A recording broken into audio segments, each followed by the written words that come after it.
थोड़ा हमको ज़रूर आश्चर्य लगता है कि यही विपक्ष बड़ी तारीफ़ करते थे कोरोना के काल में, जब हमारा एक-एक टेलीफ़ोन एक-एक मरीज़ को जाता था। हम एज़ अ मिनिस्टर यहाँ से हम फ़ोन करते थे, मुख्यमंत्री कार्यालय से फ़ोन जाता था। अब आज अचानक बजट पेश होने में अगर कोई कुछ बोलता है तो अपना बजट का जो अभिभाषण पर चर्चा होगा, वो अपना सुझाव दे। आज मेडिकल कॉलेज लगभग हमारे हर जनपद में लग गया है। बजट में हमारा जो मूलभूत ढांचा है, हमारा जो पीएचसी है, प्राथमिक स्वास्थ्य केंद्र है, इनको स्ट्रेंथन करना, इनको मजबूत करना, हमारे ज़्यादा जिला अस्पताल धीरे धीरे करके मेडिकल कॉलेज में निहित होती जा रही है। एम्स की स्थापना ऑलरेडी आपके पास एक गोरखपुर में और एक रायबरेली में। अब हमारा फोकस ही गांव पर ज़्यादा है और इसलिए हमारी व्यवस्था भी उसी तरह से बनेगा। 108 की एम्बुलेंस लगभग हर जनपद में 50% हमने कोरोना के लिए यूज़ कर दिया था। यदि आप नहीं पहुंचते हैं तो आपका जीपीएस शो करता है कि आप 12 मिनट नहीं पहुंचते, तो हम उसको पर किलोमीटर हम उनको पेनल्टी लगाते हैं। योगी सरकार का आखिरी बजट है और ये बजट आ चुका है। हमारे साथ खुद जयप्रताप सिंह जी हैं। सर, आप स्वास्थ्य मंत्री हैं, आपने कोरोना में काफ़ी अच्छा काम किया, आप इस तरीके से लगातार मुख्यमंत्री जी भी कहते रहते हैं, मगर बजट में क्या खास रहेगा आपका? बजट में हमारा जो मूलभूत ढांचा है, हमारा जो पीएचसी है, प्राथमिक स्वास्थ्य केंद्र है, हमारे एएनएम सब सेंटर्स हैं, हमारे हेल्थ और वेलनेस सेंटर्स हैं, ये नया कंसेप्ट जो केंद्र सरकार से हम लोगों ने प्रयास किया, शुरू किया है, इनको स्ट्रेंथन करना, इनको मजबूत करना और हमारा जो सामुदायिक स्वास्थ्य केंद्र है उनको फर्स्ट रेफरल यूनिट जिसको कहा जाता है FRU, उनमें डिजिटल एक्सरे, उनमें अल्ट्रासाउंड, डायग्नोस्टिक लैब जो नए तरीका और टेलीमेडिसिन की व्यवस्था इन जगहों पर करने का हमारा ये मूल रूप से हमारा है। हमारे जिला अस्पताल जहाँ जहाँ हमारे मेडिकल कॉलेजेस बन रहे हैं, तो एक संजोग है कि उनको एक जिला अस्पताल की आवश्यकता पड़ती है, क्योंकि वो अपने मानक के अनुसार उनको एक रखना पड़ता है। तो इसलिए हमारे ज़्यादा जिला अस्पताल धीरे धीरे करके मेडिकल कॉलेज में निहित होती जा रही है। हमारा जो नेक्स्ट व्यवस्था होगा वो सामुदायिक स्वास्थ्य केंद्र, प्राथमिक स्वास्थ्य केंद्र, health wellness centre, ANM centre, देखिए सर, इस पर पूरा होगा हमारा। जब 2017 में आपकी सरकार आई थी, संकल्प पत्र जारी किया गया, तो उसमें कहा गया था कि 6 एम्स की स्थापना भी की जाएगी अलग अलग जगहों पर। नहीं, एम्स के बारे में हम नहीं बता पाएंगे क्योंकि वो चिकित्सा शिक्षा मंत्री के अंतर्गत आता है। तो एम्स की स्थापना ऑलरेडी आपके पास एक गोरखपुर में और एक रायबरेली में, ये 2 तो हो ही चुके हैं। आगे वो तो उसका कोऑर्डिनेट होगा हमारे माननीय चिकित्सा शिक्षा मंत्री जी के माध्यम से, और प्रधानमंत्री से वो बात करेंगे अगर और लगाना है कि नहीं। तो क्योंकि मेडिकल कॉलेज हमारे, देखिए पहले मेडिकल कॉलेज नहीं था तो उस समय बात हुई थी। आज मेडिकल कॉलेज लगभग हमारे हर जनपद में लग गया है।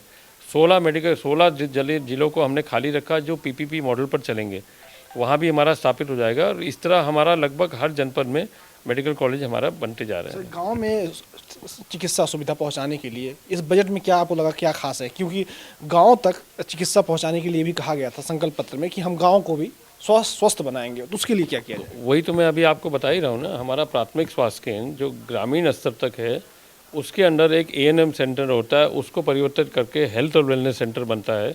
ये हमारा मुख्य फोकस अब उस लेवल पर होगा जो बिल्कुल गांव में रहने वाले होते हैं। तो वहाँ पर हम इस तरह का व्यवस्था बनाएंगे आगे चल के कि वहाँ डिलीवरीज़ का सबसे ज़्यादा वहाँ पर एक वो व्यवस्था बनाएंगे, और डिलीवरी के साथ में फिर हमारा डायग्नोस्टिक लैब के लिए अलग अलग प्रकार के लेटेस्ट जाँच जो होती है वो CHC से जोड़ते हुए उसको नीचे तक ले जाएंगे, और उसके साथ और भी जो दवाइयाँ देने हैं, योगा सेंटर भी होगा, तमाम चीज़ें हैं।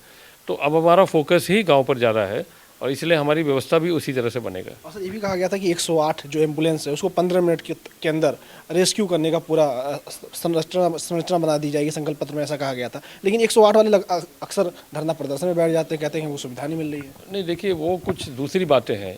जो हमारे 102 और 108 के एम्बुलेंस की जो व्यवस्था है, ये कोरोना के काल में उसमें 50% इनके 102 को छोड़ के 102 तो क्योंकि ये डिलीवरीज़ के लिए ज़्यादा होता है, 108 की एम्बुलेंस लगभग हर जनपद में 50% हमने कोरोना के लिए यूज़ कर दिया था।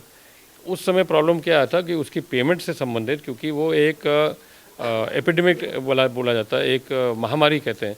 तो महामारी एक्ट के अंतर्गत उसमें कुछ उनके कंपनी के अंदर उनके स्टाफ और उनके जितने भी जो वो हैं, उनके साथ उनका कुछ अनबन हुआ था, जिसकी वजह से उनको, क्योंकि वो तो एक सेवा प्रदाता है, हमसे उन्होंने कॉन्ट्रैक्ट किया, और अगर हम कहते हैं कि एक पॉइंट to दूसरा पॉइंट में आपको 12 मिनट में पहुंचना है, यदि आप नहीं पहुंचते हैं तो आपका जीपीएस शो करता है कि आप 12 मिनट नहीं पहुंचते, तो हम उसको पर किलोमीटर हम उनको पेनल्टी लगाते हैं। जो प्रॉब्लम आ रहा है धरना प्रदर्शन का वो उनके ऑर्गेनाइजेशन के अंदर ही है, उनके कंपनी के अंदर ये प्रॉब्लम आ रहा है, ये हमसे उत्तर प्रदेश से मतलब नहीं है। सर आखिरी सवाल आपसे हम जानना चाहेंगे कि उत्तर प्रदेश का अगर चिकित्सा की बात करें, स्वास्थ्य के बारे में बात करें, तो सर कितने लोगों को इस बजट से सीधा लाभ मिलेगा? नहीं, बजट तो देखिए, बजट का आकार तो जब से उत्तर प्रदेश में भारतीय जनता पार्टी सरकार बनी है योगी आदित्यनाथ के नेतृत्व में, तो ये बजट का आकार लगभग 3 लाख करोड़ का कुछ होता था। ये धीरे धीरे बढ़ के अब 5,50,000, क्योंकि उत्तर प्रदेश में अगर आपको काम करना है तो आपको बजट भी उतना ही बड़ा बनाना पड़ेगा और हर एक सेक्टर को आपको देखना पड़ेगा। आप अगर रोजगार भी सृजन करेंगे, उद्योग की स्थापना के लिए भी करना, आपको एक्सप्रेसवे भी बनाना है, आपको शहरों के अंदर मेट्रो भी बनाना है, आप किसानों के लिए आपको उनकी आय दुगना करने के केंद्र सरकार के साथ की योजना को मिल के अपने स्टेट के अंदर भी उसको ठीक करना है।